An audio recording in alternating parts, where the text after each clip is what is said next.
Hello everyone, कैसे हैं आप लोग। आशा है कि आप लोग बहुत अच्छे से होंगे और मेरी वीडियोस को एंजॉय कर रहे होंगे। तो बिना देरी किए हुए आगे बढ़ते हैं अपने टॉपिक की ओर। आज की हमारी टॉपिक में हम करने वाले हैं वचन, जो कि है हमारा ग्रामर का एक दूसरा टॉपिक।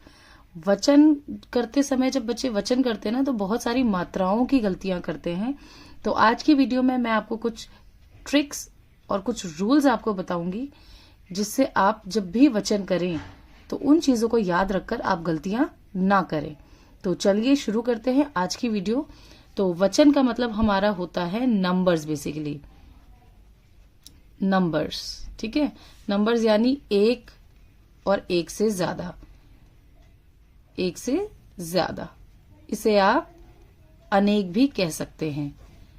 अनेक, आपने कई जगहों पर अपनी किताबों में एक अनेक भी देखा होगा। एक अनेक, एक वचन, एक ही चीज होता है। तो सबसे पहले हम कुछ रूल्स के बारे में बात करेंगे, इनके रूल्स क्या होते हैं। ठीक है, जब भी किसी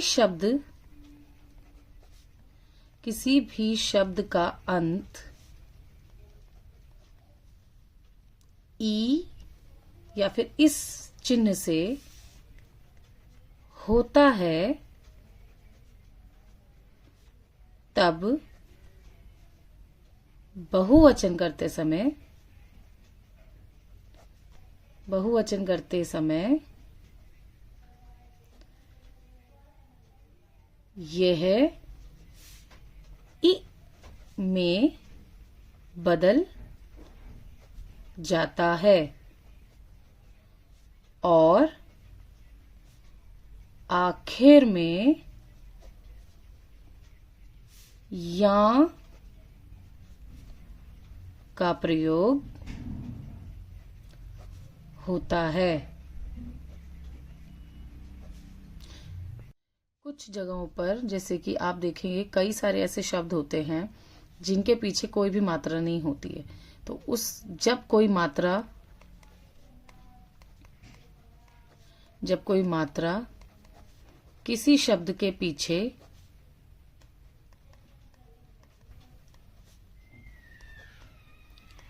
न हो, तो बहुवचन करते समय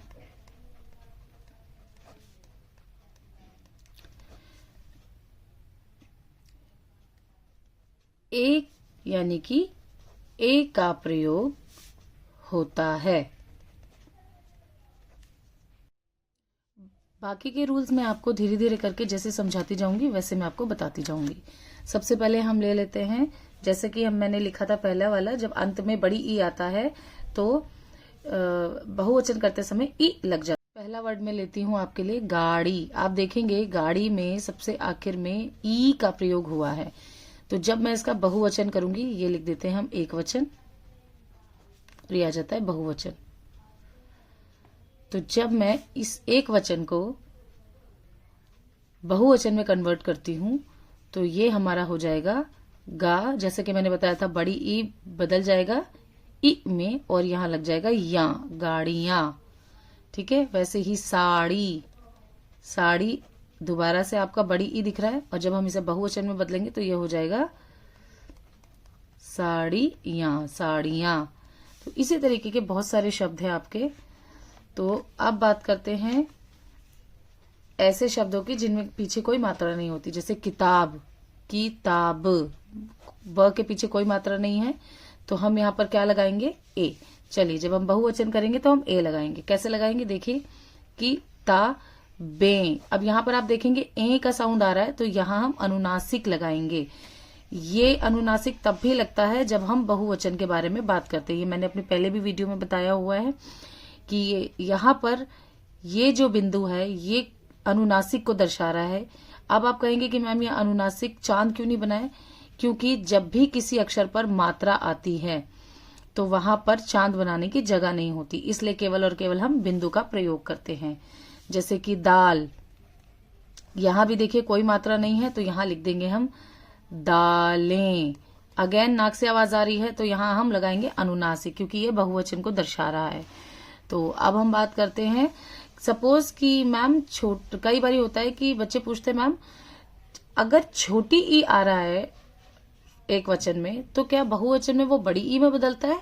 नहीं, अगर छोटी ई आ रहा है तो वो यहाँ भी छोटी ई में ही बदलेगा। जैसे कि आप देखेंगे चिड़िया, चिड़िया, आप देखेंगे यहाँ पर ड़ पर ई की मात्रा है, तो अब सॉरी मैं यहाँ पर अनुनासिक लगा रही हूँ। अब यहाँ पर देखिए ई की मात्रा है, जब हम इसे बहुवचन में बदलेंगे तो ये देखिए चिड़िया, आपने देखा क्या बदलाव आया इसमें?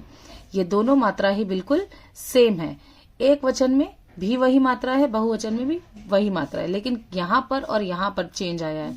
यहाँ पर अनुनासिक नहीं था, यहाँ अनुनासिक आया है। ये अनुनासिक हमें बहुवचन की ओर इशारा करते हुए दिखाता है, तो हमें इससे ये पता चलता है कि यह शब्द जो है ये बहुवचन है।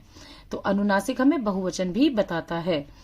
जैसे कि यहाँ हमने सारे एक वचन वाले शब्द लिखे हैं। एक वचन यानी कि जो चीज एक हो, ठीक है, और बहुवचन यानी कि एक से ज्यादा, ठीक है, ये होता है इसका अर्थ। एक वचन एक, बहुवचन एक से ज्यादा चीजें। जैसे कि अब मैं लिखती हूं गुब्बारा, गुब्बारा, ठीक है, गुब्बारा यहाँ आपने देखा। अब आप कहेंगे मैम यहाँ पर तो कोई मात्रा नहीं थी, तो यहाँ पर मात्रा लगाई हुई है ए की, बट यहाँ पर तो मात्रा लगी है। तो हाँ, अ और आ वहां जहां भी आते हैं वहां पर ए का प्रयोग होता है। गुब्बारे, गुब्बारे, नो अनुनासिक नहीं आएगा इधर, गुब्बारे, ठीक है। जैसे कि अब आप यहाँ देखिए अध्यापिका में लिखती हूँ, अध्यापिका। अब आप देखेंगे कि मैम यहाँ भी आ आया है, तो मैंने जैसा बताया है आपको, यहाँ पर आप बताइए क्या लगेगा? अध्यापिके, ज्यादातर बच्चे इसे गलत करते हैं, ये आएगा अध्यापिकाएं, अध्यापिकाएं। यहाँ पर जो ये ए है ये मात्रा ना लगकर ये स्वर में यहाँ पर हमारे पास आया है। जैसे कि अगर हम लिखे शिक्षिका, शिक्षिका, शिक्षिका भी अध्यापिका ही होता है। अब यहाँ देखेंगे आ लगा है, तो अब आप बताइए मुझे कि क्या कर लगाएंगे हम यहाँ पर? ये मात्रा लगाएंगे या फिर ये स्वर लगाएंगे? तो यहाँ भी हम स्वर का ही प्रयोग करेंगे, शिक्षिकाएं, शिक्षिकाएं। तो आप यहाँ पर देख सकते हैं हमें क्या क्या चीजों को नोटिस में रखना है अपने, और फिर उसके बाद एक वचन और बहुवचन करना होता है, ठीक है। तो आपको इन चीजों को याद करना पड़ेगा, तब जाके आपको इनकी आदत होगी। तो धीरे धीरे ऐसे शब्दों को आप निकालिए, दो दो निकालिए, तीन तीन निकालिए, इस तरीके से आप इनके वचन को बदल सकते हैं। तो अगर आपको ये वीडियो इन्फॉर्मेटिव लगी हो तो आप मेरे चैनल को लाइक करें, सब्सक्राइब करें, और अगर आपको और नई नई वीडियोस देखने का मन हो तो आप मुझे कमेंट बॉक्स में लिख सकते हैं कि आप नेक्स्ट में किस टॉपिक के ऊपर वीडियो बनाऊं जिसमें आपको दिलचस्पी हो। मिलते हैं अगली वीडियो में। Thank you for watching.